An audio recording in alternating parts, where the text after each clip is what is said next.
So in today's session the focus will be purely on what you can do now between now and the application point, what you can do to enhance your or I mean, when I say your, I mean the student. Obviously, I understand that a lot of you are probably parents, but I'll be using the word your, because it gets a little confusing to say your child, etc., etc., right?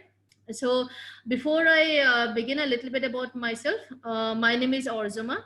I was an engineering student from VNIT Nagpur. Then I did my master's in the US, and then since then I have been working in the education industry, primarily GMAT, GRE, SAT sector. I have been with Jamboree since 2007. I have dealt with multiple roles. I had headed the admissions division of Jamboree. I currently I am the chief operating officer. I also head the verbal teaching division. There's also the technology segment that I lead. So basically, since I've been here for quite some time, so I play a lot of roles. With me today on the panel, I have got Rajan Bhatia. So Rajan, why don't you go ahead and give a brief introduction about yourself? Good evening, everyone. First of all, thank you all of you for taking your time out and coming to attend this informative session. So my name is Rajan Bhatia. I currently head the admission counseling business of Jamboree. I have an experience of around 16 plus years where I've been involved in working with students in helping them to realize their dream of a good education abroad in various countries. So I come with a multi-country knowledge of admissions and universities, and I also did my bachelor's and master's from UK. So I'm an MBA from United Kingdom. So that is about my profile. So we look forward to having an informative session with each and every one of you. Thank you.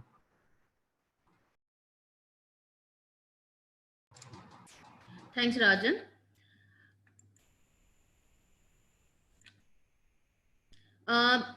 Little bit about Jamboree. I see that some of you are not Jamboree students, so some of you, this is the first time that you're interacting with Jamboree. So little bit about Jamboree. So we train students for SAT, ACT, and university admissions counseling. We do that as well. We have been around since 1993, and we have placed lots of students in universities abroad, and we have also had multiple students scoring high scores on both the SAT exam and the ACT exam. Physical centers, we have got 39 centers in 22 cities across 4 countries. We also have a very strong online presence. So our classes, whether it is SAT or ACT, we also conduct them online through virtual classroom mode. I mean, during the lockdown, that's how actually we have been teaching. A lot of our students are taking online classes with us. We used to take online classes before this whole lockdown also. We have been conducting virtual classrooms classes like for the last 3 years. So we were well equipped to handle the situation when everything went into lockdown. Some of you probably are taking classes and probably you know that your classes are being done online. Before I proceed into the information segment, a little bit about how some expectations.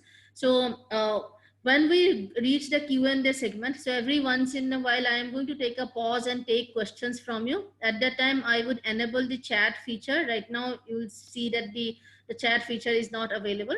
The reason is that we would not be able to address your queries while we are speaking, right? So that's why initially for the first few minutes, the chat feature will be disabled. Even after I enable it, I would request you guys not to put your not to type your questions while we are speaking, and we will not be able to address them. Whatever questions, doubts, etc. you may have, we will address them in the Q&A segment. All right. Everybody, I hope it's everybody is clear with that, right?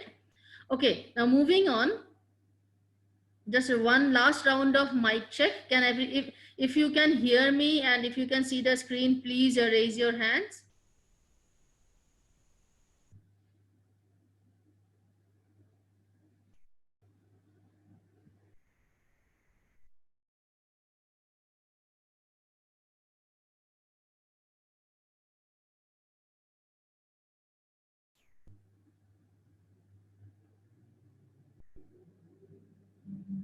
Okay, great. You can lower your hands now. Thank you very much.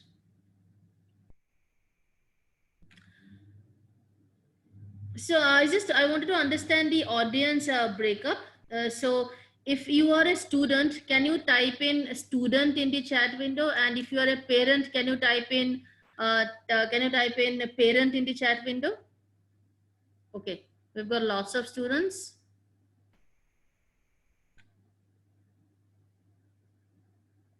Okay, a few parents. Okay, then there are students and parents joining together, so that is also great.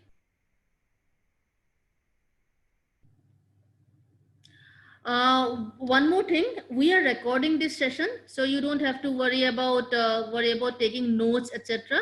The recording will be emailed to you. While entering this session, you may have given your email ID, you may have registered for this session. So at that email ID, we will be sending you the recording. So you don't have to worry about that. All right. So what are the admissions criteria? So now we are primarily talking about universities abroad and private universities like Ashoka, etc., which take SAT exam. So we are concerned with them. We are not going to talk about Indian universities, obviously, right? So what are the admissions criteria? Can anybody, would anybody want to tell them? So if you want to answer, just raise your hands and I can give you mic access. So Ayush, Nimak.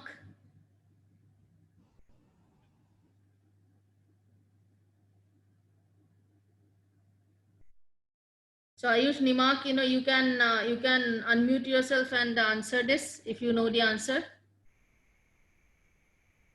Yes, Ayush.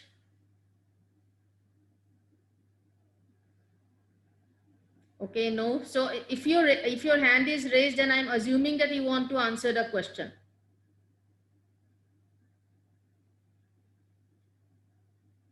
Okay, Shalaka, how about you? Rather than SAT scores, they prefer extracurricular activities also. Okay, not necessarily rather than. Rather than means, instead of. So it's not rather than. It's like in addition to.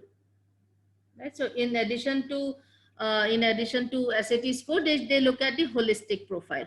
Okay.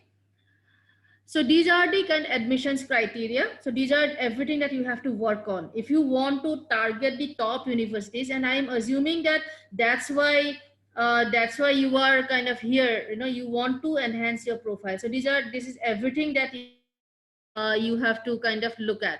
First of all, the test scores, SAT or ACT, it's up to you. Some students take the SAT because it's very similar to our exams, our school exams, paper pencil exams, right? ACT, some students take the ACT. It is a computer exam. It happens on the computer. So that's another skill that you have to master, reading passages on the screen, scrolling, etc., etc. You're not able to underline, so students, Indian students at the school level, they find it little difficult to adjust to an ACT exam. So in India, most of the students take SAT. Then the other exam is a language test, TOEFL or IELTS, depending on which country you want to go to. So that's a language test. So these are the standardized tests. The meaning of standardized test is that it's common for everyone. So if you get a 1500 and somebody else has a 1450, so there is no questions asked. 1500 is higher than 1450. You can compare two SAT scores directly. You don't need any other information to compare the SAT scores, right? Which is different from academic record. In India itself, there are different boards. There are CBSE boards, ICSE boards, state boards. The grading systems are different. The marking systems are different. A 75% in a state board does not mean that it is directly equal to a 75% in CBSE. So the parameter is not standardized, right? And this is the case in India. Imagine, when universities get applications from across the world, they have even more permutations and combinations of like these grades, right? So that's why SAT, ACT is very important. It helps universities directly compare, two applicants, irrespective of where you have come from, what your academic background is, etc., etc. Okay. So the next parameter is extracurricular activities. So I'm going to take all of these in detail right now. I'm just listing the admissions criteria. Then when you start the actual applications, you have to write essays. Universities want you to write essays. The essay topics for the Common App at least are already available. Not much changes are there. So you can start thinking about how to write these essays even like from now onwards. These essays are very, very important. Universities abroad, they want a holistic profile. They want to know you as a person. So how you present your profile, in these essays will decide whether you get the admission offer or not. So start formulating your essays, start writing your essays from now onwards. Don't like wait till the last moment. The essay questions remain more or less the same. You would also need 2 to 3 letters of recommendation from your school. One is mandatorily from the school counselor. If your school does not have a counselor, then you can take it from your school principal also. The other 2 can be from other teachers in whose subjects you have scored well. Okay. And in some of the top universities, very top universities like UCLA, UC Berkeley, MIT, UPenn, so these type of universities, you would also they would also take an interview. The interviews are often through alumni, and they happen either face to face or through like online sessions, through Zoom, Skype, whatever. So they are either video interviews or in-person interviews. If you are located in cities such as Mumbai, Delhi, etc., then there's a high probability that there is an alumnus of that university in your city. So you may end up having, having a face-to-face interview, right? Okay, so once more, I would like to request everybody to not type in your questions in the chat window while we are speaking. Please hold on to your questions, for the Q&A session. I see lots of questions in the chat window already, but please, we'll not be able to address this at this moment. Okay. Now now you know what the admissions criteria are. It just means that you have to work on all of these things. Getting into a top university does not mean, it means that you will, this very, very stiff competition. The acceptance rates are often less than 10%, like about 4%, 5%. So extremely high competition. So there's no compromise. There is no leeway that you can use. You have to make sure that each of these things excellent. Every application that they get tend to be very good. So you have to stand out. You cannot have even a single weak thing in your profile, right? So you have to make sure that you work on all of these simultaneously. All right.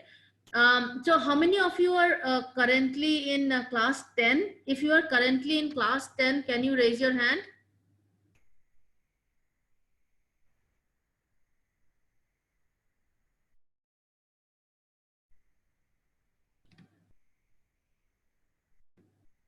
Okay, about 22 of you are currently in in class 10.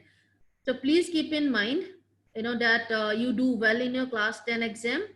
Also ensure that when you reach class 11, your grades in class 11 should not be much lower than your class 10 grades. Similarly, those of you who are currently in class 11 will be starting class 11 in like May, June, or maybe already started class 11 online. How many of you are yet to take your class 11 final exams? Anybody? You can raise your hands. Okay. There's some of you who are in class 11 right now. Yes. In India, there's a lot of people pay a lot of attention to the class 10th exams, and they pay a lot of attention to the class 12 exams. Class 11 exams people tend to ignore, but that is a very, very, very big mistake.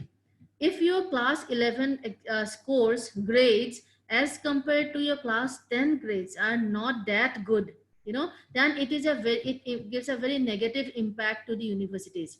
Universities see that your most recent grades are your class 11 grades. Class 10th grades will not be your most recent grades. So your most recent grades cannot be poor, right?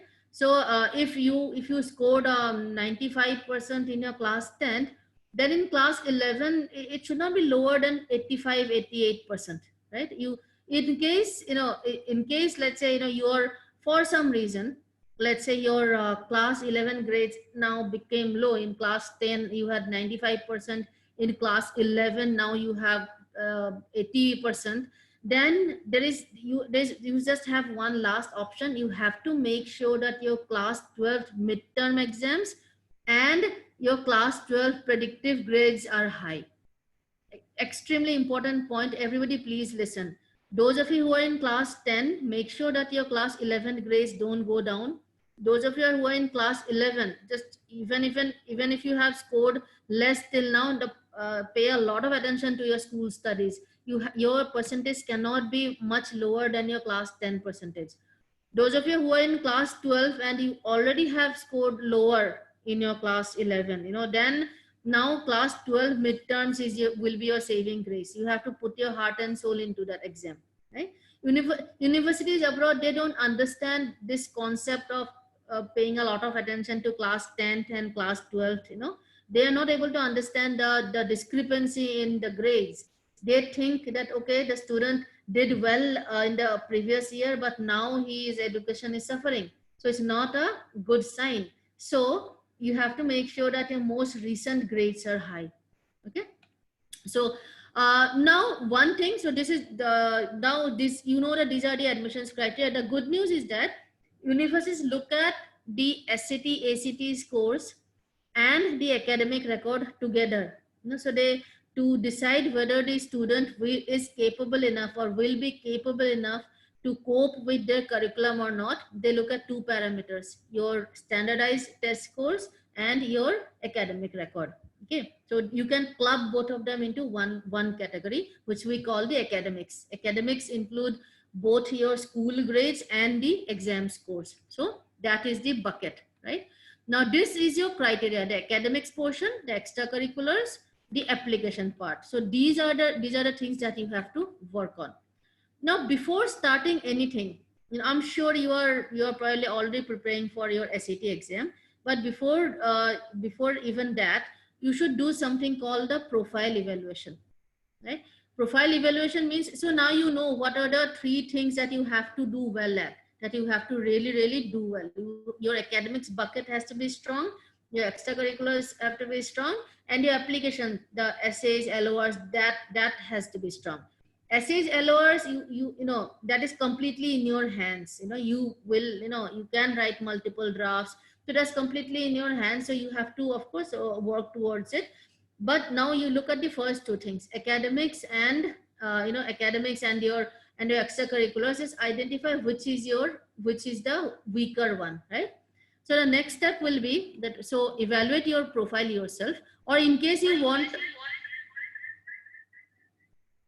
in case you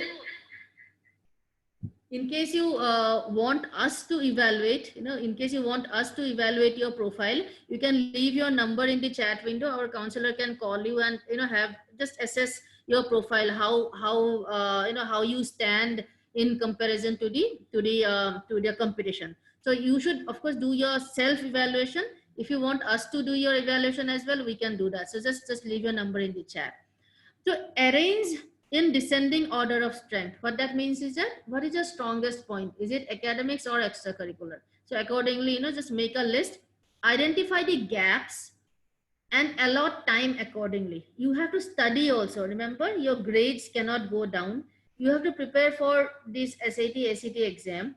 If there's a gap in your profile, it can extracurricular activities wise or whatever. If there's a gap in your profile, you have to work towards that also. And at the same time, you will be attending your school and your tuition, and you will be doing all of that. So you have to use your time judiciously, right? So now, how can you enhance your profile? In this segment, now I will talk about, now this is a segment when all of you should be paying attention. So what are the things that you can do? So if, now remember, if academics is your weak point, you have to do as many of the things I'm going to discuss as possible. If your academics are already strong, then you don't have to do all of them. You can do a couple of them, you know, that. So you have to kind of decide. It's not a prescription that works for everyone. After the profile evaluation, then you have to make up a plan about how much, which activities you are going to take up and how much time you should be devoting for that, right? Right. So first of all, get a high SAT score. See, remember your class 9th, 10th grades, you are probably already done with those exams. You already have those grades. There is only so much control you have with your class 11 grades, etc., etc.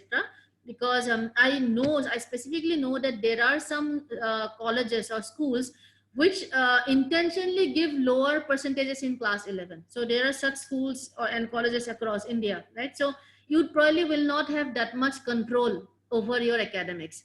Therefore, get a high SAT score. Remember that universities look at the SAT scores and academics as one single bucket, right?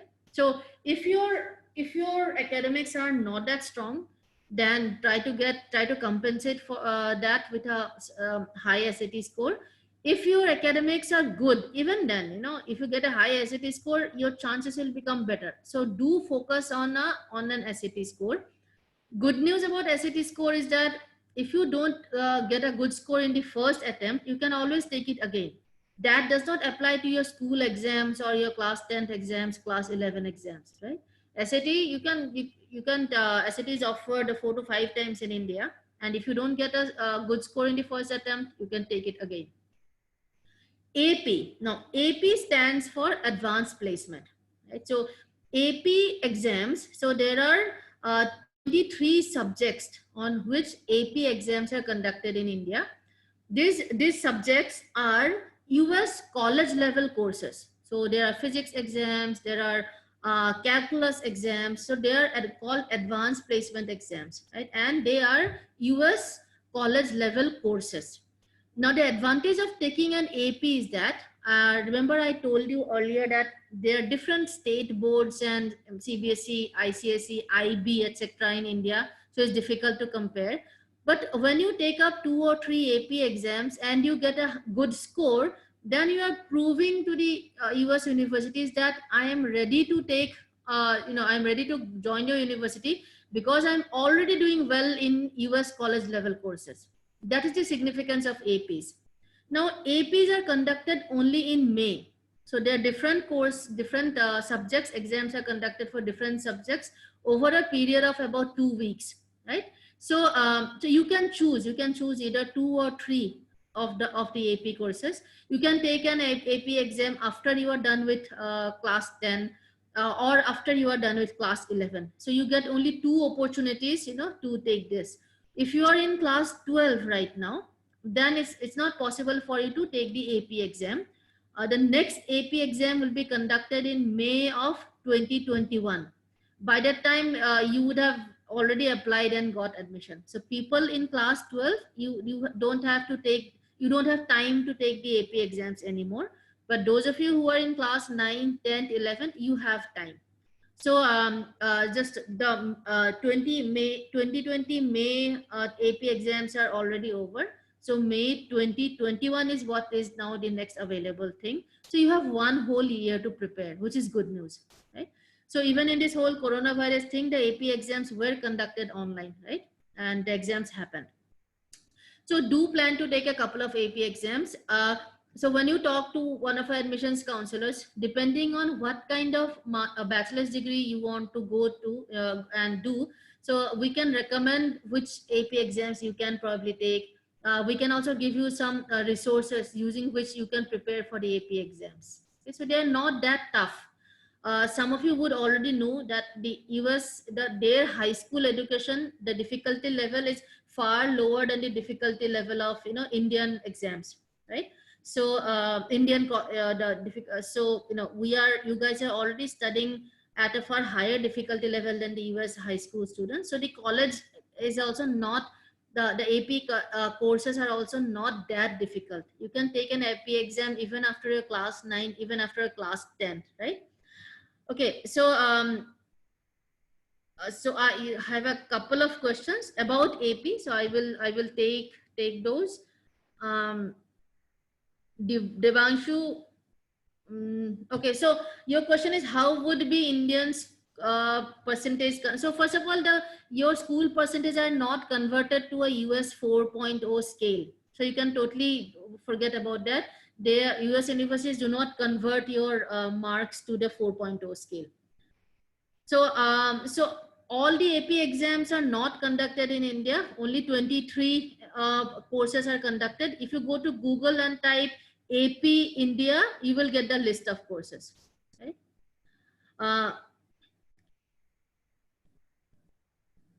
So AP, AP is something you should you should take AP only if you are looking at US. If you want to talk, if you want to apply to Ashoka University or any Indian university, or if you want to apply to Singapore universities, UK universities, Canada universities, then you don't have to worry about AP. AP exams you should take only. Not you should. You can think about taking if you want to apply to Indian colleges, right?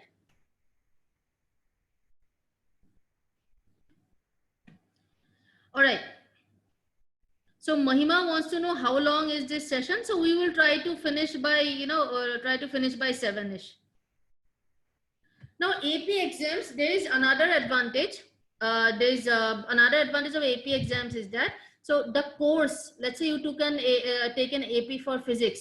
So then when you do your bachelor's degree in the US, you don't have to take the physics course. So you get something called a credit, right, for that exam. So you have to pay like, you have to pay fewer, I mean, you have to pay lesser tuition fees because that you are going to get benefit for that anyway. Okay. So next is that there's something called summer school.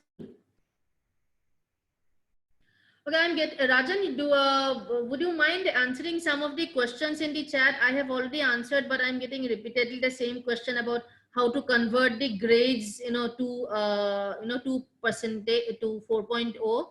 So Rajan, if you be really great if you reply. Okay.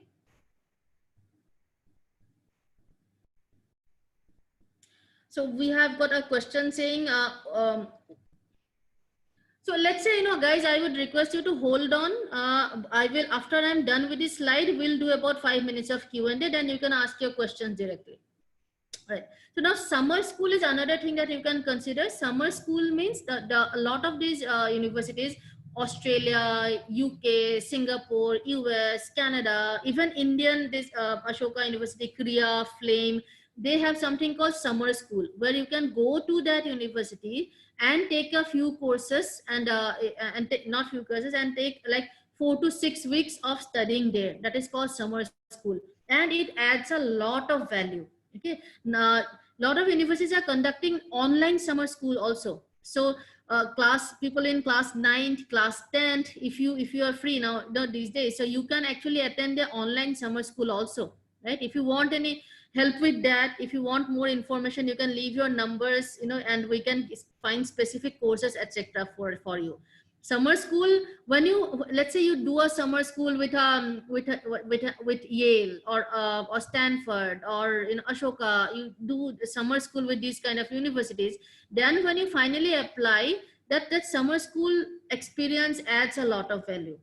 During this during the coronavirus situation, these universities are offering online summer school, but next year, after next year, you can physically go and take these classes in their campuses. Right? The whole exposure, the fact that you took the pains to go and do summer school in a foreign country, it can be Australia, it can be UK, US, Canada, anywhere, but that whole experience adds value to your profile and increases the your chances of getting admission, right? Okay, so next thing is that in case you are currently in class 12, let me so you are in class 12, so the AP exams are over, summer school options, there's not enough time to do summer school anyway now. yes, you can work on your on getting a high SAT score. What else can you do? So next thing that you can do is doing courses from top universities that are offered in online platforms such as Coursera and edX. So if you go to Google and type coursera.com or edX.com, or if you can download these apps from your Play Store and App Store also. So these are like open learning platforms. Lot of top universities, you know, your Harvard, MIT, Stanford, like a lot of the top universities across the world, they offer courses, you know, on these platforms. So you can take the free version also, but I would strongly recommend you to take the paid version of the courses. The advantage is that when you take a paid version of a course, you get a license, you know, you get a certificate sort of thing. So so for example, if you let's say want to go into computer science or math, that kind of programs, and if you do Stanford's game theory course on Coursera and you get a good grade, so that will add value to your profile. So that's why I said interest related courses, not random courses. Let's say you want to do something related to design, so you can do design related courses offered by top universities. The key here is top universities, not just random universities, but the very top universities in the world. So these are some things that you can do to enhance your entire academics bucket. Okay, so at this point, I'll take a pause and take some questions. So I see some hands up. So so if you have a question, raise your hands. I will give you mic access, and then you can ask your question. We are pausing for 5 minutes. I know we will not be able to take all your questions, but we'll take take the ones that we are able to. So Vibhuti Dogra, what's your question?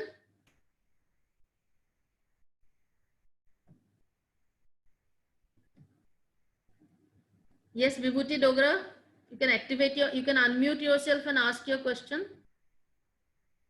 If you're raising your hand, then please be ready to unmute yourself and ask your question as well. Vibhuti Dogra, do you have a question?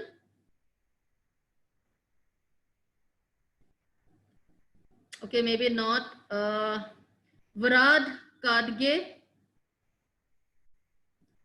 please unmute yourself and ask your question. Can you please repeat which is the best time to give the SAT and TOEFL, IELTS, and AP exams? Okay, all right. So the thing, you know, the SAT exams, they are offered 4 to 5 times a year, so you can plan accordingly, right? So you can take we have students who take the SAT exams in class 9 also and class 10 also, because the validity 5 years, the scores are valid for 5 years. The TOEFL and IELTS on the language test, the validity 2 years. So I would strongly recommend that you take the TOEFL exam or IELTS exam only in class 12. It's a very, very easy exam. So when you have to plan your exam calendar, the first exam that you should get out of the way is the SAT exam, right? Then the TOEFL IELTS, you take it like later in your class 12. You know, maybe May, June, July of your class 12 is a good time to take your TOEFL exam. SAT you can take whenever, you know, as soon as possible. Then the AP, now AP exams are offered only once a year in May, right? So you can take it after class 9. The May of your class 9, May of your class 10th, May of your class 11th, right? So you can take it these many times, and up to you. Then there are 23 courses. So if you take, let's say, one course in class 9, one in class 10, 11, so you can end up taking like 4 to 5 AP exams. So I hope that answers your question. So if your question is answered, you can like lower your hand. Sauravi, what's your question? Yeah, so I have 2 questions. My first question is that will it be better to take the SAT subject test or AP exams? See, in some of the top universities, SAT subject test is mandatory, right? So you have to take it anyway. So it's not an either or situation. Whatever we are discussing in this slide, they are enhancements. So it's nothing is mandatory on this slide. Nothing is mandatory. But if you do, you get advantage. There's a competitive advantage that you get. Whereas SAT subject test is mandatory in some of the top universities. So there's a difference, right? So it's not an either or situation. Ananya Gaur, Yes, good evening, ma'am. good evening. Currently in 12th standard and I want to pursue my majors in economics. So should I go for SAT subject tests? And if I go for them, which subjects should I take? Right. So Ananya, since you are in class 12, so you APs and summer schools are not options for you. I would still see Ashoka University's online summer school is still available, so you may want to try that. And as for subject test, so SAT subject test, so I hope you know that there are no economics SAT subject test, right? So you, Yes, ma'am. yeah, I would strongly recommend that you take the maths level 2, and either world history or English literature. You can go and check out the curriculum and the sample questions on collegeboard.org, and whichever is more comfortable for you, you can take that. And what if I give only one subject test? Now see, wherever it is required, they require at least 2. So there is no point in giving 1. Either give 2 or don't give at all. Okay, ma'am. Thank you. All right. Ridit. Yes, Ridit, what's your question? Yeah, I have two questions, ma'am. I'm his parent. The first question is, if I'm in 10th class right now, Can you speak what up is a the little? best time to take set? Is it? Yeah, if I'm in class 10th right now, what is the best time to take the set? Is it October 2020 or February 21? So SAT is not conducted in February. I've also typed my question so you can. Okay, Right. I saw somewhere it is February or March. Right. See, it's March. So there is an August this year in 2020. SAT will also be conducted in August and September. By the way, for everybody's, this is especially useful for the class 12 kids. So this year, because of this whole coronavirus thing, so they are going to conduct SAT exam in August, September, October, right? So to get back to your question, Okay. so you can take the exam in October, also December, March. I would think that probably your child's school exams will be going on, so not a good time March. I think October would be a better time before he gets busy with his school exams and everything. Either Okay. October or Okay. December, I would say. Okay. Okay. My second question is, if I'm specifically looking for the engineering programs at these Ivy League universities, what should be the SAT range and what should be the class 10th grade range? See, class 10th grade marks range, is not, as I said, it's not as important as how, of course he has to get at least if you're talking the Ivy Leagues, then that means the very best of colleges, and at least an 85, but more importantly, his class 11th then cannot be lower than 85, 88, right? The higher the That I better. understood. That I understood. Right. Yeah. Then you're in Okay. in being, so I'm assuming that your child has an Indian passport, right? Yeah. Yeah. So Indian citizen. So an Indian citizen who has studied in India, applying to the Ivy Leagues, 1500 is the bare minimum that he should try to get. 1500 out of 1600. Okay. Okay. Yeah. Okay, so Garvit, so this is the last question in this segment. So yes, Garvit, you can ask your question. Ma'am, I have two questions for you. My first question is, if we have taken several courses from Coursera without a certificate, how do we prove to the university that we have taken such courses? That's why you should take it with the certificate. Okay, and my second question is, if I'm applying for an economics major in an Ivy League university, what should my SAT score look like? See, any Ivy League college, any program, irrespective of how good your, bad your profile is, 1500 is like the mental block with this admissions, committee. They get so many top applicants. So I think your target, you should target a 1550-ish. If you get 1480, 1490, okay, fine, you can still apply. But I would still say 1500 is like a mental barrier, Thank you, ma'am. Right? Okay. All right, so we'll move on, if that's okay. So we will again, we'll pause again in the middle and ask questions. Rajan, in the meantime, I would request you to keep on replying to the questions that are coming in the chat window. Yeah, okay. So guys, those of you who are putting up questions in the chat window, Rajan, my colleague Rajan, who he would be replying to you individually. All right. Okay, so academics. So these are the things that you should plan to do to improve your academics. How many? If you can do all of these, great. If you, those of you who are in class 12, you can probably do the first item and the second item. Okay, now let's come to the extracurricular activities. So while planning your extracurricular activities,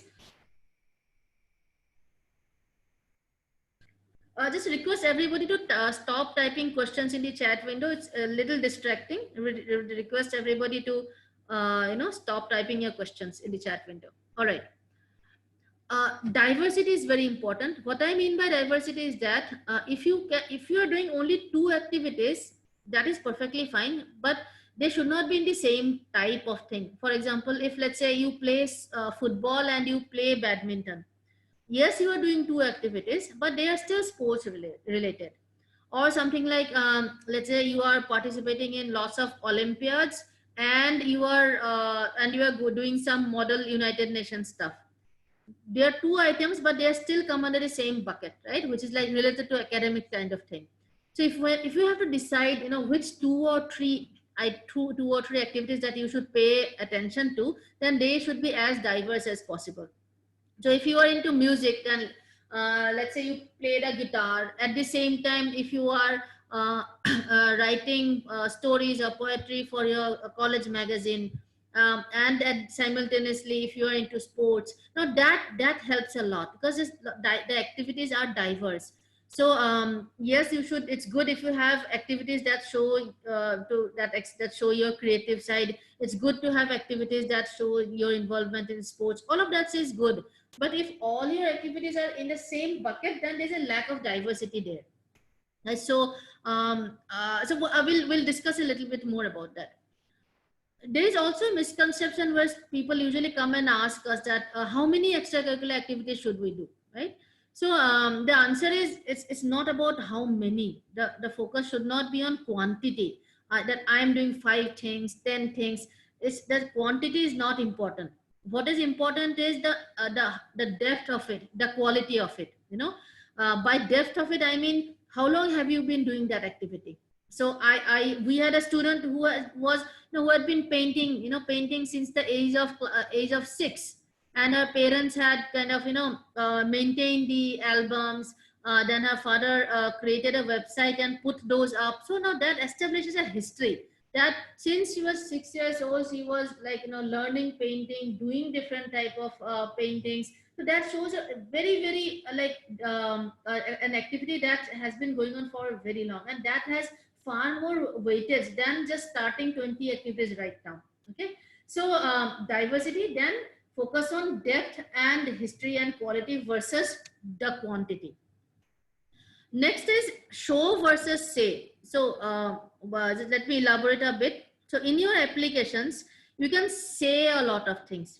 You can say that I know how to play guitar, or I have got this Trinity grade 4 piano player. I am the captain of the soccer team.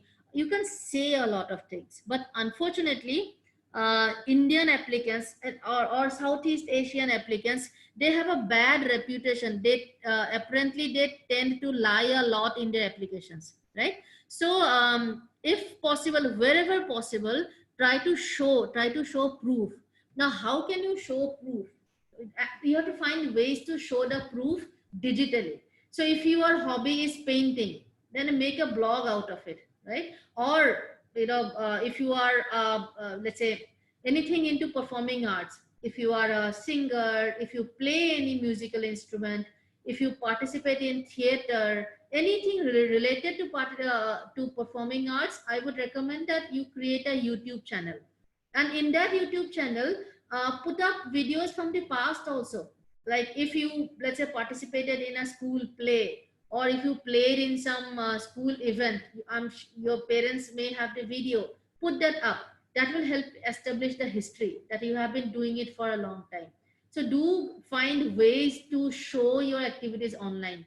If your hobby is writing, then write a, have a blog. So if your hobby is traveling, then write a blog with pictures, etc., etc. Okay. So so that's very important. A lot of times students make this mistake that they work on their profile a lot. They do lots of activities for the last 2-3 years, but there is no proof of it. Other than the students' words, there's no other proof. So that is not a very good situation to be in. So start early, start now.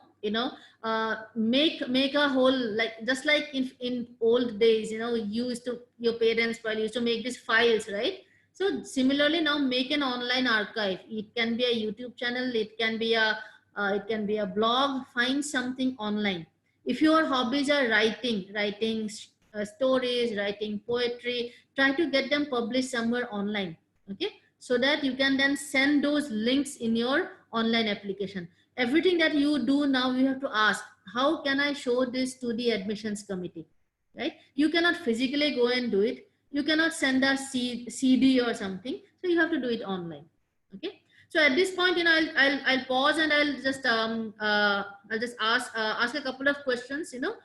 If you have already had the opportunity to ask your question, then I would request you not to raise your hand. I would like to give more opportunity to the people who haven't asked the question till now, right? Okay, so any questions related to extracurricular activities? So Arnav Kulkarni, what's your question? Ma'am, my question would be that how do we, from what I have heard, I think that the universities look for extracurricular activities that are tangential to what your major course, or in some cases, extenuating circumstances, what your minor course would be. So how much of this holds true in planning out your extracurricular activities? Actually, that's not true. Universities know that when you were probably in class 5, 6, 7, or 8 or 9, you probably didn't even have a clue what you want to do for college. Universities understand that, and they don't expect your extracurricular activities to be in sync with whatever bachelor's degree you want to pursue. So that's a myth. It's not a fact. All right, ma'am, that's fair enough. Okay.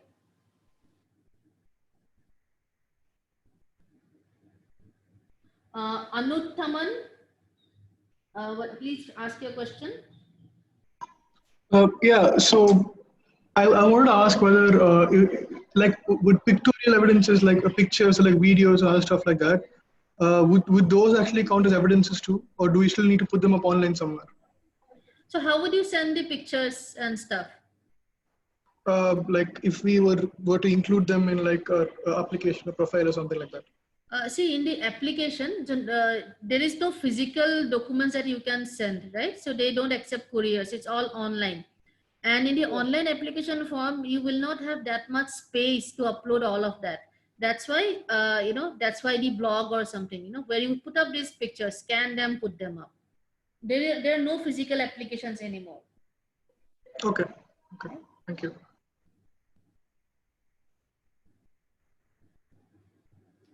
Samyak Dubey. Yes, Samyak. I'm not able to hear your question, Samyak. Hello.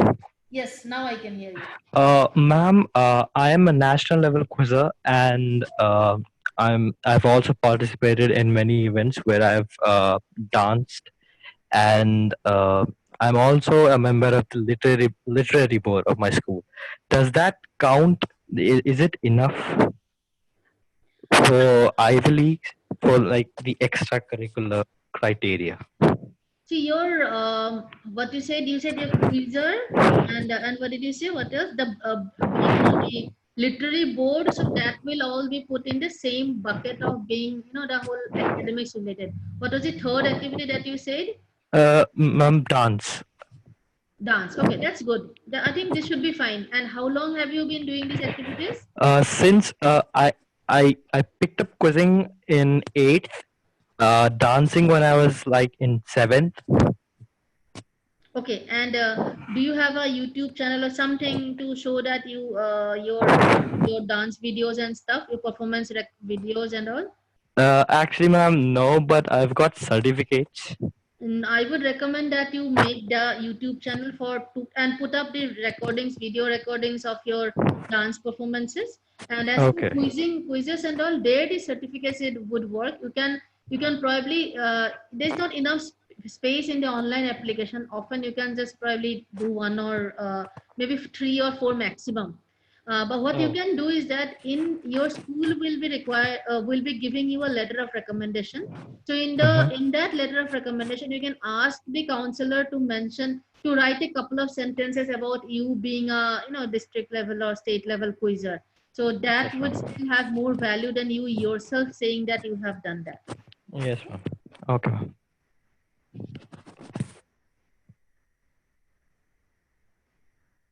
Arya Gohar. Yes, ma'am. Am I audible? Yes, I can hear you. Yeah, so my question revolves around the digital displaying. So I'm into a lot of Model United Nations. Can you speak up a little? Oh, yeah, sure. Yes, Is this audible? Yeah, this is okay. So I'm into participating into a lot of Model United Nations, but those activities can't exactly be recorded due to committee restraints.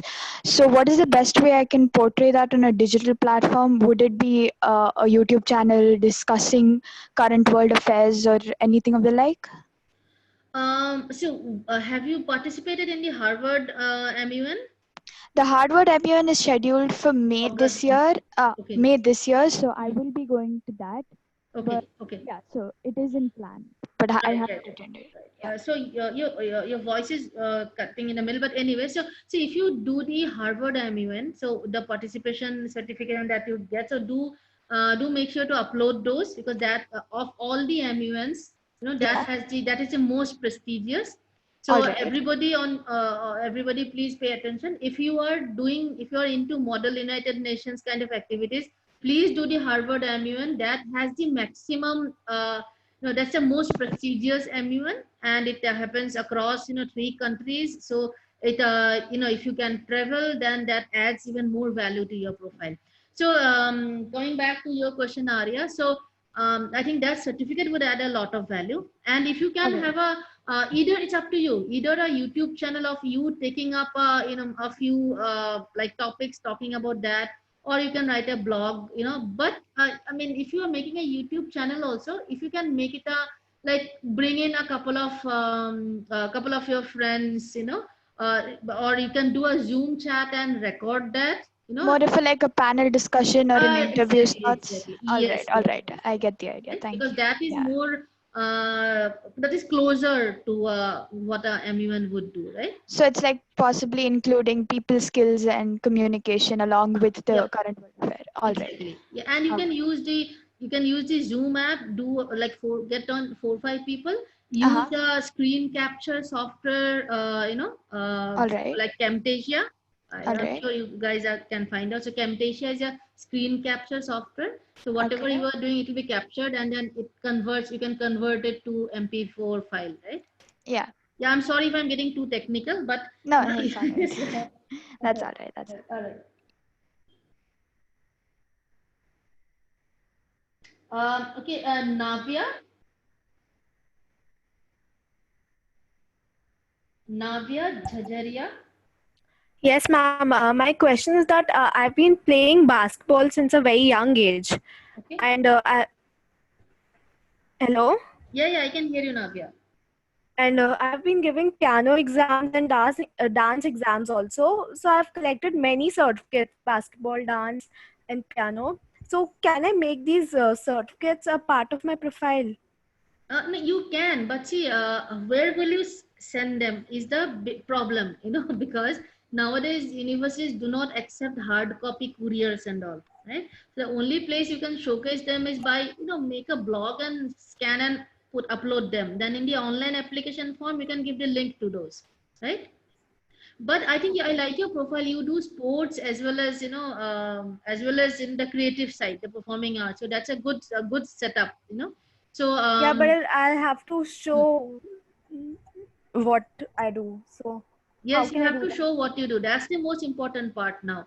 So for your performing arts of music, and also I would recommend that you should start a YouTube channel just today itself. You know, and whatever past recordings you may have, even if they're informal home videos, perfectly fine, no problem.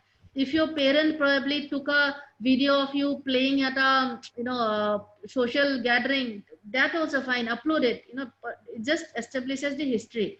And going forward, every 2-3 weeks, whenever you get a minute, you know, if you can make a 5-minute video of yourself, take it on an like Android phone. It does not have to be hi-fi stuff, right? Just to showcase your talent. You know, every 2-3 weeks, make a video and upload it on the YouTube channel, right? And That's how the about only like way. basketball? How can I? Basketball is that, you know, that is something your recommended, the school recommender would have to write, your counselor, if the school counselor would write a couple of sentences about that, that should be fine. Oh, thank you. All right.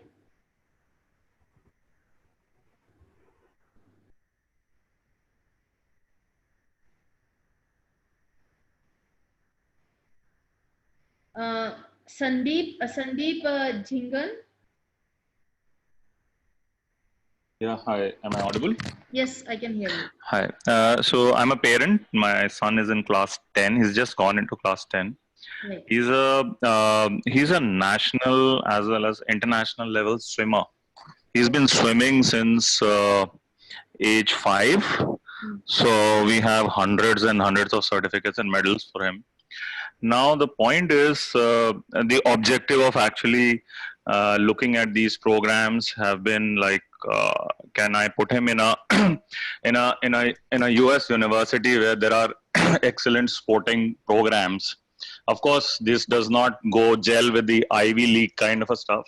The main focus, since he's been a swimmer and he's been like reasonably okay in academics, not so great in academics, but the thought is around putting him in a college which can have a good swim programs. Now, does this extracurricular activity, what is the percentage that they consider apart from the stat courses? I mean, of course, there is a YouTube channel and there are YouTube videos of him there. He put some exercise videos and everything there. So how do you actually look at this kind of a profile, and is there a choice for me to choose around that, okay, I want to actually target a specific college in US for this kind of an admission? Yeah, I mean, we have handled, you know, students who they want to go to I mean, to kind of take their sporting event to the next level. So that is totally, you know, that's not something unique, you know. But and in your son's case, because he has been so deeply into swimming, you know, national as well as international level. So so that is good. So what you can do is that, in addition to the letters of recommendation, 3 letters of recommendation, there is an option to write a 4th letter of recommendation. So if that can be written by his coach or coaching academy, you know, that would add a lot of value. And it makes sense to apply to colleges where he can advance his sporting career. That totally makes sense. Now, coming to a question about what percentage of weightage is given to each of these parameters, the answer is the universities do not release that. So nobody knows that. Okay. Right. Okay. And we had the students who a student who he used to play Ranji. He had played Ranji cricket for Rajasthan. So we had done his application. So even with a very low SAT score, he had got admission into a good college. So if you are really good at something, you know, then you know, that adds value. That is why it's called a holistic admission process. If you're extremely good at something, then obviously the other things, you know, they would say, okay, they will give you a little benefit of doubt. Okay. So I think apart from this, maybe offline, maybe we can connect one more time to understand and take it out in more detail. Sure. Or you can always drop your number in the chat. Our team would be calling up everybody whose numbers we have, right? Yeah, I will drop in the number. Thank you. Okay, thanks. All the best. Seems like a good profile. Yeah.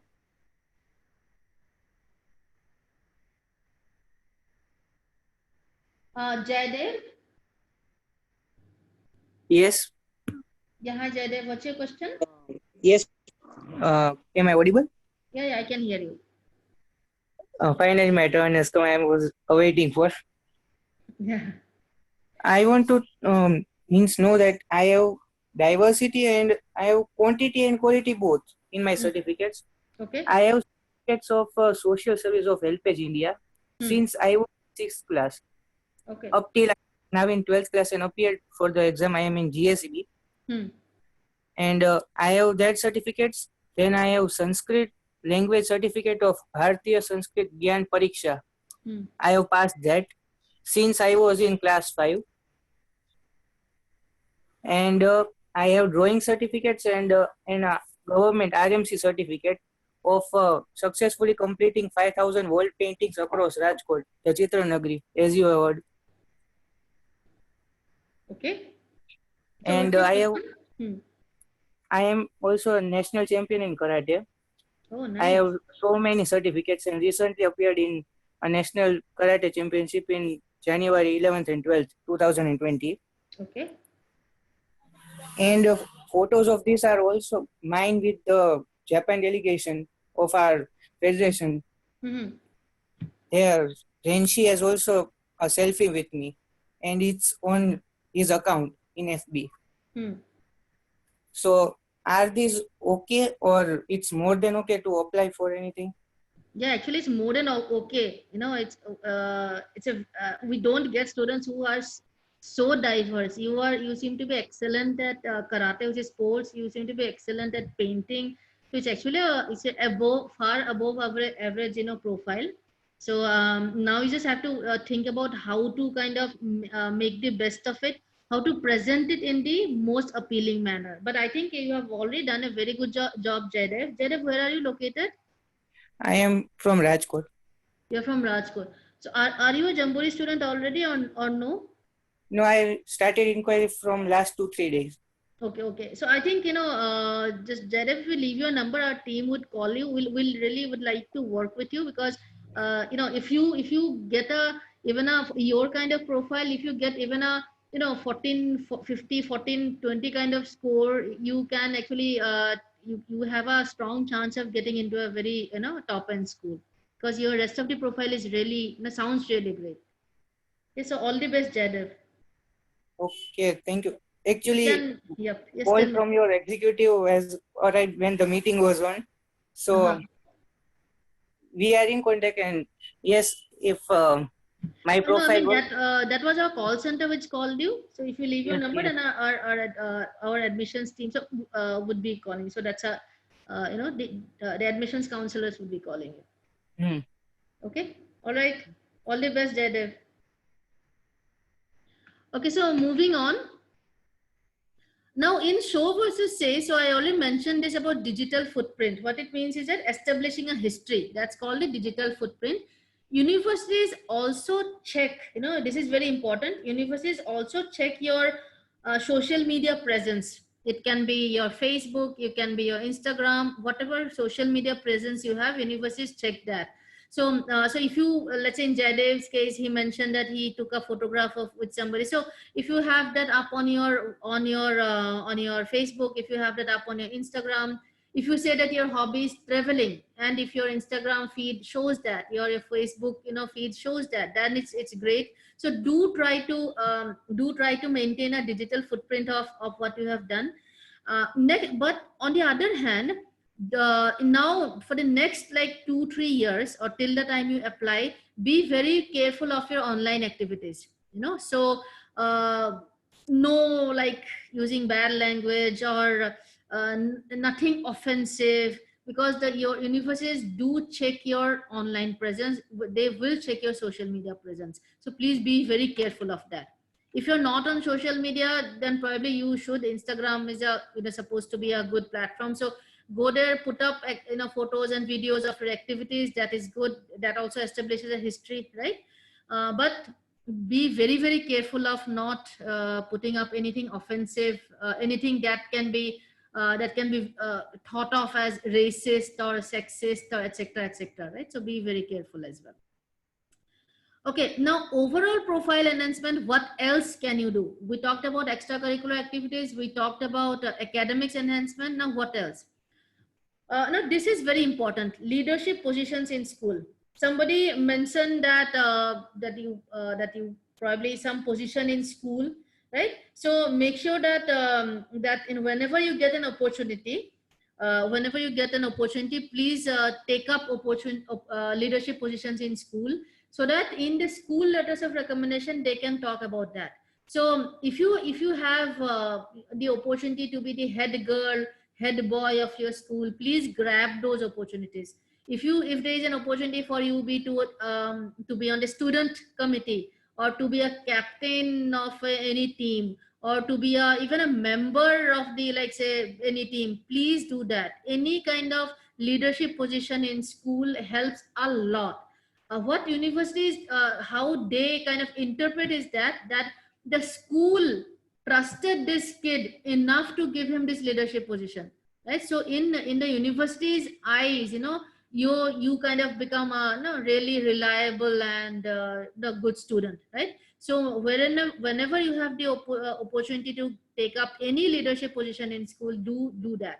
And if your school does not allow also, then the parents, you can actually go and have a word with the principal and see, if anything, anything can be done, if you can, any activity that your child can participate in at the school level. Okay. We had a case where one student, he was into physics. He was deeply into physics, so he wanted to start a physics tutoring club in his school. So he went to his principal, he talked to his principal, then he was allowed to start a physics club in his school. So his profile became very strong, because it shows lots of initiative, lots of entrepreneurial spirit when you are starting your own club, in the school. So you can think on those lines as well. If you exhibit leadership qualities, that helps a lot. Then community service, right? Community service means social service, obviously. Now community service, if you have a history of community service, it's great. Having community service on your profile is definitely good, but it has to be genuine. I often get parents who would say that that my child has not done anything, but we can get a certificate. My recommendation is that please don't go for certificates.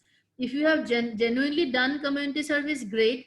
If you have not done it, then don't just collect a certificate for the sake of it. You will be asked questions about it in the interview round, right? So don't fake anything. If you want to genuinely get involved in community service now, you can do that. It's up to you. If you can find the time, do that. Great. But it should come from within. It should come from inside you. It should not be like, okay, let's get a certificate, so they should not be on that, on that level, right? Now the question is that if you have done community service, how to show that?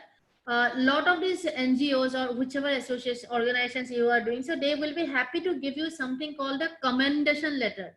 It is not a letter of recommendation. It is called a commendation letter, where they would just say that we appreciate his efforts. He or she has done this for this duration. So that commendation letter you can upload as a part of your application, right? So at this point, so we'll go on for another 5-10 minutes. So, but if you want to leave, you can do so. You can leave your phone number in the chat window and we'll get back to you, right? The next thing I want to talk about is how to take your activities to the next level. By next level, I mean that how to make it extraordinary.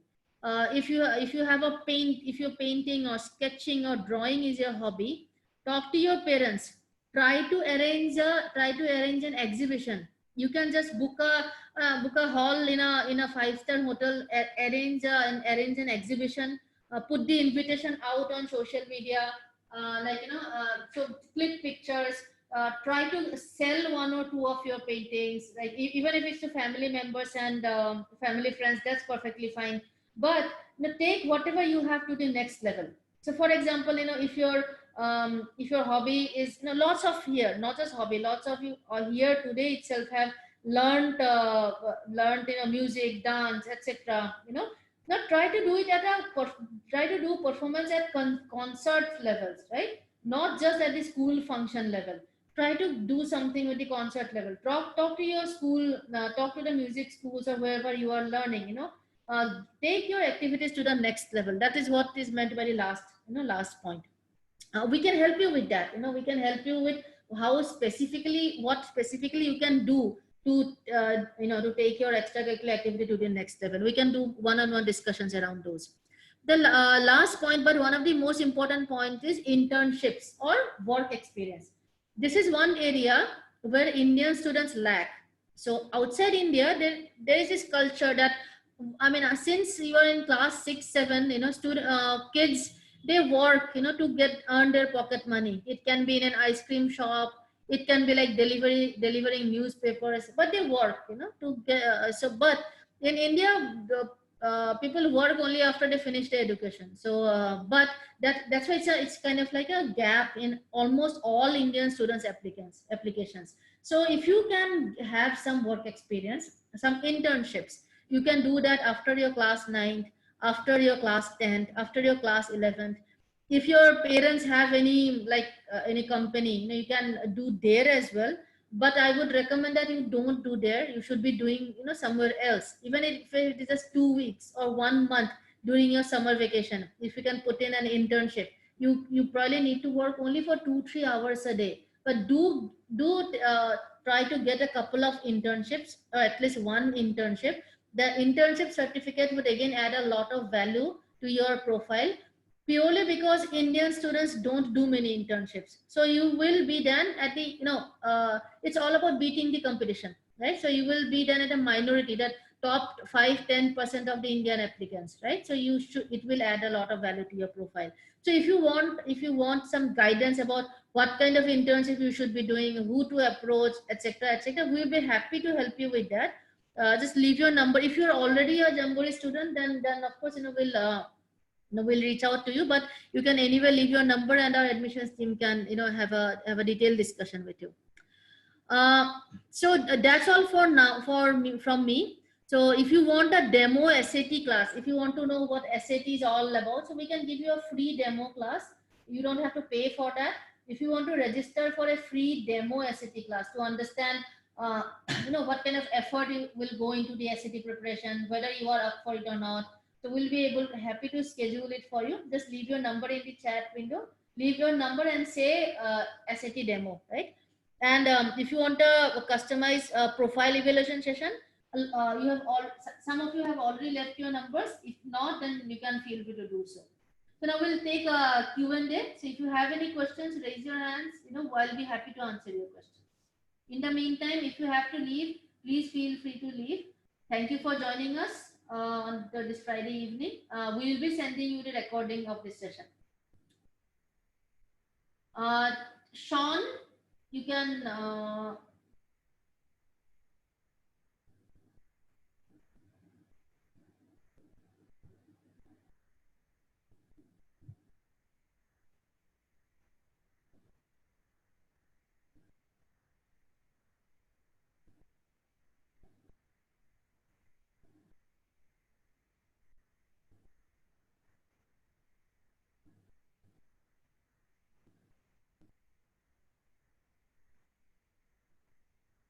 So Sean probably doesn't have a mic. So Tanish Singh, what's your question?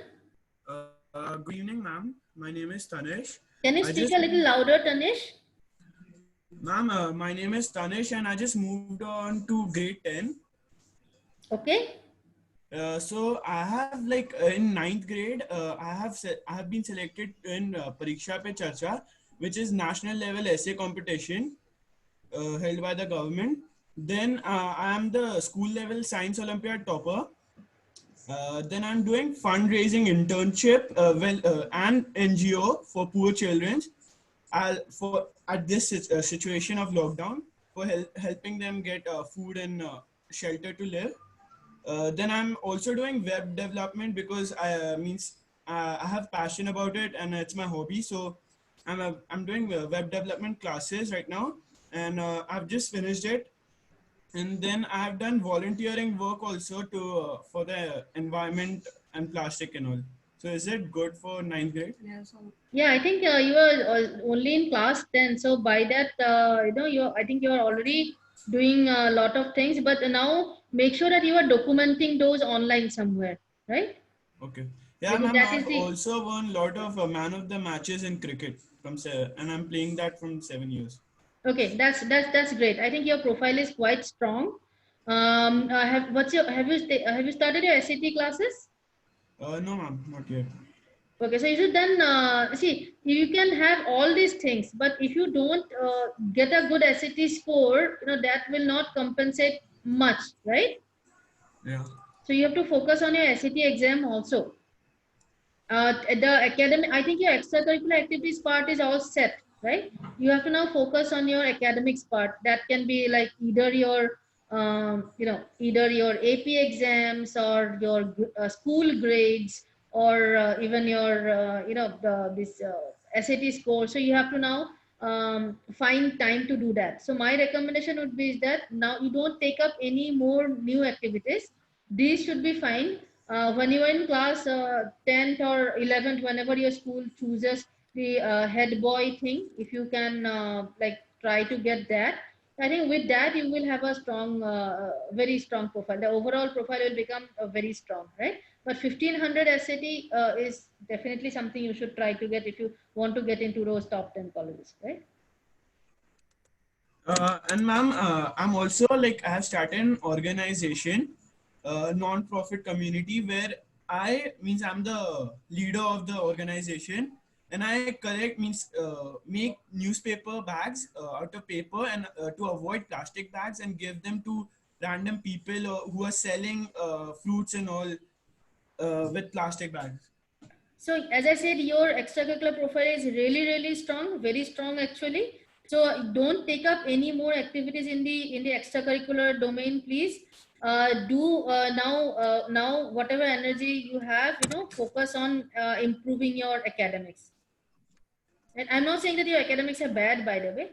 I'm just saying that your if you can manage to get a 1500 plus, and if you can manage to get good class 10 and class 11, so you can definitely have a fighting chance of getting into a top university, right? Okay, thank you. Okay, all the best. Kia Taneja, what's your question?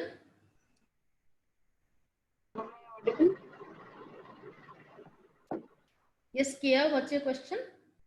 Am I audible? Yeah, can you speak up a little? Okay, so is it better now? This is better, yes. Okay. So currently I'm in grade 12. I have a few questions. Like recently, because of the whole coronavirus things, a lot of Ivy Leagues have gone test optional. So how do you think that will affect our whole admission procedure? I did not get your question. I think there's some. Can you repeat that? Actually, I have researched a lot on the internet. A lot of universities have gone test optional, like even Cornell has gone test optional. So how will that affect our whole admission procedure, considering I'm going to be applying for fall 2021? See, this is applicable actually mostly for American students, but with Indian students to be able to see, there will be students who have already taken the SAT and they will be using the SAT scores, right? So I would strongly recommend that just don't think of it as optional, right? Universities, when they see a 1550 and somebody who is applying purely on the basis of their profile, so I mean that is a huge risk. Applying purely on the basis of a profile is a huge risk. So I would strongly recommend that you take the SAT seriously. Also, like you mentioned in the beginning, that Indian percentage is not converted to GPA. But I guess one of the very first and most important step in applying for the application procedure is shortlisting a few colleges, and they always have these requirements of GPA. So how do you suggest we shortlist these colleges? So it's you're talking about the now again you're continuing to talk about the schools where they're saying optional, right? Not necessarily. Even if we give SAT, they still require a high school GPA, right? But we get percentages in high school. Yeah, that's why I said that that's why the school letter of recommendation and the counselor letter of recommendation is very important. So they cannot compare directly. 3 out of 4 GPA is not equivalent to a 60%, for example, right? So a simple formula doesn't work. That is why they need these letters of recommendations and predictive grades from your school counselors, etc.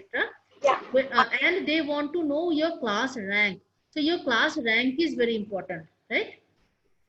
But see, the thing is, my school does not give a class rank, and I'm mainly focusing Class on. rank means they don't want first, second, third. Class rank purely means your school will be asked, your recommender would be asked whether you are in the top 5% of the class or not. So that is not necessarily a rank, but they will ask your school counselor or your whoever is giving letter of recommendation to rate you in those brackets, top 5%, 5 to 20%. Where would they place you? So that is an important and mandatory question that they have to answer. Okay, and for the GPA thing, I'm basically asking, how do we shortlist universities, because they always have GPA requirements like above 3.5. My recommendation is that if you have a like 65-70%, you are fine. Okay. Don't GPA. I have never seen anybody actually get rejected because of that. US universities are slightly liberal when it comes to international applications, because they know that the direct GPA conversion is not an option. Okay. And just my last question. Fortunately enough, I have done a few internships. Like till date, I have done around 4 internships. That's very good. That's very good. Thank you.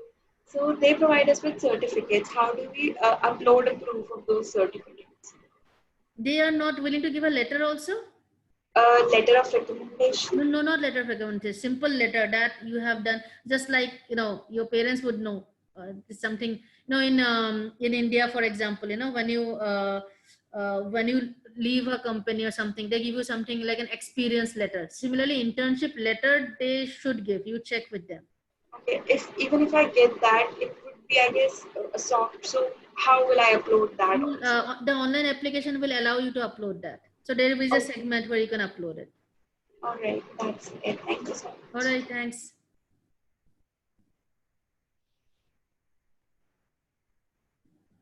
Nandini Tripathi. Yeah, hi. Am I audible? Yes. Yeah, so my question was, you mentioned those Coursera and edX courses. So they're like usually free, but to get a certificate, you have to you can opt to get a certificate or not. So is it recommended to get a certificate, or can you just mention that you did it? No, I would recommend you to get the certificate. Okay, and give the link. You can then give the link of it, in your online application. It's all about now showing it, Okay. And also so I do horse riding since I was like 10. Okay. So I don't have any actual evidence. I have won 2 medals, but other than that, so how can I? Do you have photographs of yourself riding a horse, etc. from childhood? Yeah. So have a, just, put them up, even now, worst case scenario, you can put them up on your Instagram or something, that me 10 years ago, whatever, put up some pictures to prove that you have been doing it for a while. All right. And also, is horse riding worth mentioning on the? Yes. As I said, not many Indian students would do that. So whatever helps you set yourself apart, you should definitely do that. All right. Thank you. All right.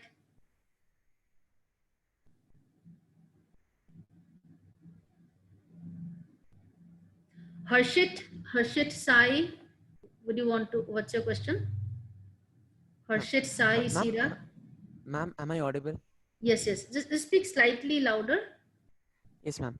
Ma'am, I'm an American by nationality, but I grew up in India and I'll be doing my 12th in India. Mm-hmm. So am I supposed to apply as an Indian applicant or international? Yeah. Rajan, do you want to take this? Do you have a US passport? Yes, sir. So if you have a US passport, then you'll be applying as a domestic applicant, irrespective of whether you have done your 12th in India. You'll still be treated as a domestic applicant, but again, they will be evaluating your transcripts under the Indian system. But as an applicant, you will be a domestic applicant, not an international applicant, if you have the US passport. Okay, thanks, sir. Ma'am, and I have another doubt. Yes. Does taking the PSAT help? That's good practice. Yes, we also give coaching for PSAT. So if you want, we can train you for that. And a last doubt, ma'am. Yep. Ma'am, India doesn't provide many opportunities for community service, right, ma'am, to students below 18. So actually nowadays they do. Nowadays there are a lot of these, lot of these, what you can say, online stuff where you can make, where you can do tasks where you're not required to go outside. You can like write probably an article. You can manage their website. These kind of activities where they do allow the physical, being physically present, and that they view as a risk factor. But a lot of online things, they do allow. Ma'am, can you suggest a couple of them? So like this very, very city specific, by the way, So I am assuming that you have already left your number in the chat, right? Not yet, ma'am. I will. If you do that, we'll get in touch with you. Okay, ma'am. Thanks, ma'am. Shashank, you can speak now. Hey, hi. So my question is a bit different. I'm actually in my first year BCom and I have dropped out of the college in this year itself. Hello? Yeah, I can hear you. So yeah, my academics are not that great. I was always above 70%, but never above 85%, but below 85%. And how can I cover up my 1 year gap that I had between? And my extracurriculars would be, I'm a national player at wrestling. I represented Maharashtra state. I'm Maharashtra champion. And I've been practicing music for the past 12 years. I even performed at a national drama institute, which conducted some stage music. And just that, how should I make my application way better, because I have dropped out of the college this year and I have to cover that 1 year. So what all things should I show that I did in the 1 year? So Shashank, it's you actually in India, lot of students after class 12, they take 1 year break, either to prepare for IIT exams or whatever. So yes. This 1 year gap is not that much of a bad thing, right? Okay. Even American children, a lot of them don't start college immediately after high school. They take 1 year off just to explore, etc., etc. So this 1 year gap is not that much of a bad thing. Your profile is strong, with 70%. Yes, it is not like really, really great, but it is also it is not below average. So that is one good thing. You have not failed or anything. So that is we had students get admission in colleges even after failing their class 11, etc., etc. So your case is not, so you don't have to worry that much. And the fact that you are a state level wrestling champion, that adds a lot. And the diversity factor is there because not just sports, wrestling as a sport is very rough, but you also have a softer side as demonstrated by your whole musical, inclination towards music and all. So I think your profile, your profile is definitely a workable profile. To compensate if you are not very comfortable with your academics, if you feel that your academics you don't seem to be confident about that, so just try to get a high SAT score, work hard on your SAT, spend time on your SAT, even if you get a 13, 50, 14, 15, there will be definitely good colleges that you can apply to. Okay, so according to my curriculars, how do college prefer me for the scholarship program? So I just wanted to ask you that, because even that I have to consider, of course. Right. So scholarships are usually given to top 15-20% of the admitted students in most universities. So if you are willing to, so what that means is that anybody who is willing to compromise a little bit on the quality of college, their chances of getting scholarships improve, right? So definitely, there is a chance. You have to now work towards getting a good. If I have to give you a roadmap, I would say take the SAT by October, get a good score. In the meantime, from now till October, do some online certificate courses on Coursera, edX, etc. from very top universities. So these are some of the activities I would want you to do so that you can enhance your academic profile. And when you apply, just just apply to colleges which which give lots of scholarships. So we maintain a database of such colleges. So You can apply to those to maximize your chances, and apply to some universities which would be a little safe for you, for your kind of profile. And in those colleges, your chances of getting scholarships will be even more. So it's a whole application strategy is totally another ball game, you know. So I wanted to ask you one thing. So in my first year, I even participated at university level, and I think I have my name registered in the Mumbai University Cultural Youth Festival. So would that be a problem for me, or I can show that as well? Because that was a big deal for me, which I did, and even I won at the university level. Yeah, but you did not take the first year exam, right? I did take my first semester, but during my second semester, I broke my hand during training. So Okay. I wasn't able to appear for the exam. Yeah, then in that case, then you have a genuine medical reason why you dropped off. I think, you know, and because it's a big deal, then you should definitely talk about that. Okay, sure. So I have forwarded my number on the chat, so I would be Sure. Our team would be with some counselor would talk to you. sure. Thanks a lot. All right.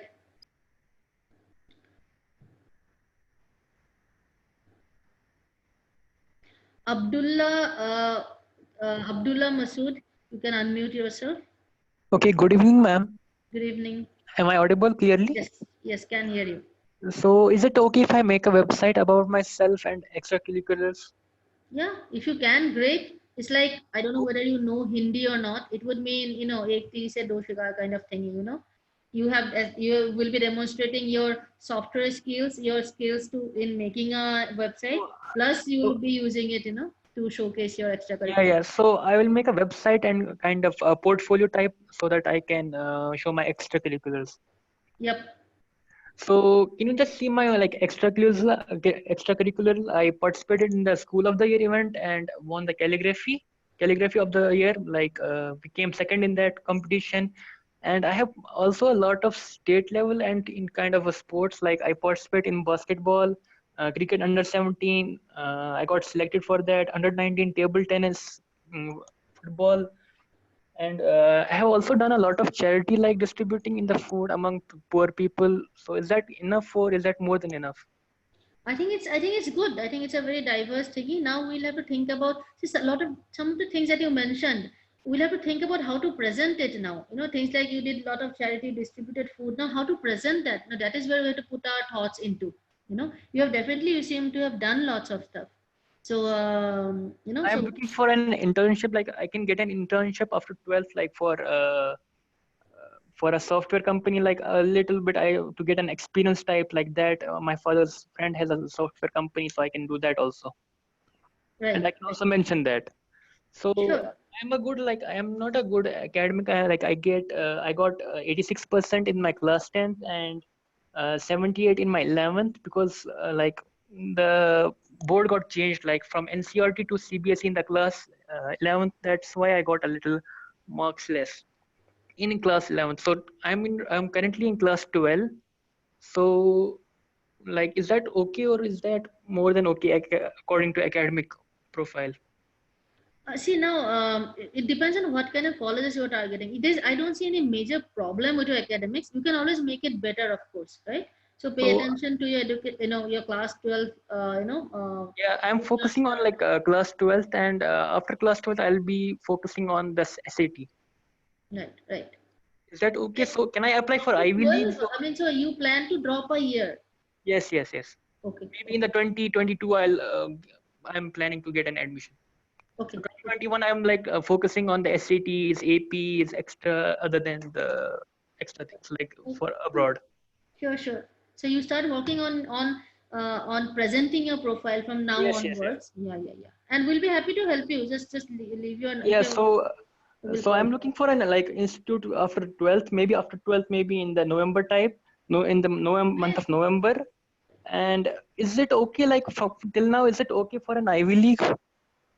See, till now it seems fine, but your SAT would make would be a huge component of it. Now 1500-ish, and while you are taking a break year, don't call it a break year. If you can get in some work experience. If you can do a job, not necessarily a full job, but if with your any family member or anybody's company, if you can, so don't talk of it as a year drop per se, unless you have some medical reason. Just taking a year drop to prepare for exam is not that much of a positive thing, Okay, okay. Thank you, ma'am. So how can I contact you? So I dropped my number in the chat box already. Oh yeah, you can do that. Yes, then you will be in our system. So you can call me like after that. We'll do that. We'll do that. Okay. All the best. Okay. Thank you. Thank you very much. Yep. Bye. So we'll take 2-3 more questions. Hema. Yeah, hi. I'm a parent and my daughter is just coming into the 11th. My question was actually on the AP exams. Right. So I believe now she will have to give the AP in 2021 May, right? Right. When she'll be before she starts her class 12 kind of thing. Right. Right. And what I understand is then that she has only like one opportunity to give that AP, and what happens in case she feels like she can do better then that is not an option, right? Then that is not an option. Yeah. And then if perchance she doesn't really have really good scores, can we omit that in the application, or yeah, these are all optional enhancements. These are not mandatory stuff. If she does not get a good score, then she does not write the inform, or write that. So that's fine. Okay. All right. Thank you. All right.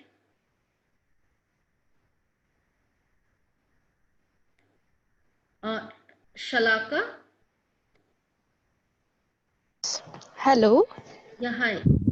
Yeah, actually, you were speaking regarding the leadership, right? So, when I was in 9th, I was the vice captain of my house, and in 10th, I was the captain of the school. So, like, I have played the march past practices and all. So, and I also played tennis. Like, I have entered the Indian circuit.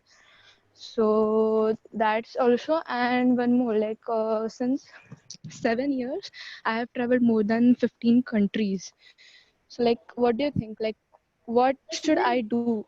Yeah, so see, I mean, what I have heard is just a portion of your profile. So that portion is fine, So when you're saying I have traveled, so I would like to know how do you plan to show that? How do you plan to showcase that, right? So maybe have a blog where you put up pictures from you in different countries. Maybe write a paragraph about each photograph, etc., etc. So find ways to now showcase whatever you have. Your is school vice captain and captain, so that I'm not that worried about, because your school counselor is definitely going to write that in your letter. So whatever things you have done in school, that the school letters of recommendation usually cover those. So that is good. That portion is covered. That bit, but rest of the things now you have to think about how to present it to the admissions. But in current right? So like I have entered the Indian circuit just now. So like I'm in the sports field also. I didn't get it. Can you say that again? Like I play tennis and I have entered the Indian circuit. Okay, right. So so that's fine. You can your tennis. You can, if your as a letter of recommendation, sport letter of recommendation, you can take it from your tennis coach also, or the academy where you go for coaching. Yes. And regarding those march past practices and all, like I have videos. I'm pretty sure. I'm sure that your school counselor letter of recommendation will cover that. Okay. Fine. Thank you. Focus on your academics.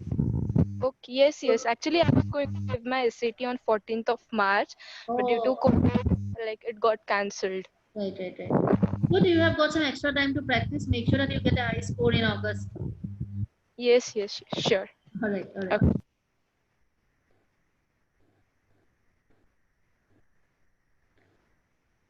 Sorry, Urvi, your hand has been up for quite some time. Yes, ma'am. Good evening. I wanted to ask that for the IELTS this year, it's only because of the current situation, only online IELTS is possible, and many universities are not accepting that. So, what Right. would you suggest? I would say take TOEFL. TOEFL is also being offered online, and it is being accepted by all universities. Ma'am, but many universities don't accept TOEFL because that's mainly in the US that they accepted. And if I want to go for other, like in other Which countries, countries do you want to go to? ma'am, I'm thinking of UK and like Singapore and other. So Singapore TOEFL is accepted. Canada also TOEFL is accepted. Okay, ma'am. UK also a lot of. So if you have any specific college in mind, do you have any specific college in mind? Ma'am, mostly the Ivy League colleges, and I mean, like in UK, Cambridge and Oxford, so they accept only IELTS UKVI. So Rajan, Arzuma, can I handle this question? Yes, and I was going to give to you only. Yeah. Okay. See, Urvi, first of all, UKVI IELTS is not for students who want to go for bachelor's degrees. UKVI IELTS is for students who want to go for diploma programs in the UK. That's first to your answer. And secondly, no, Singapore schools like NUS and all do not require IELTS or TOEFL from Indian students who have a BSc background. And even the schools of UK, no, even Oxford.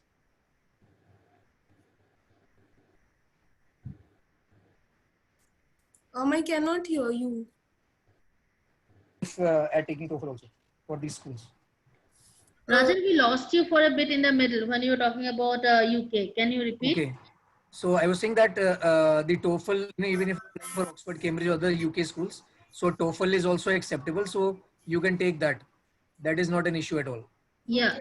Also had some other questions. So I have taken one internship. I've done one internship with some psychologists at a hospital, and I'm planning to apply for economics. And I was going to take some more internships this year, but because of the current situation, I've not been able to do so. So what do you think I should do this like for building my CV?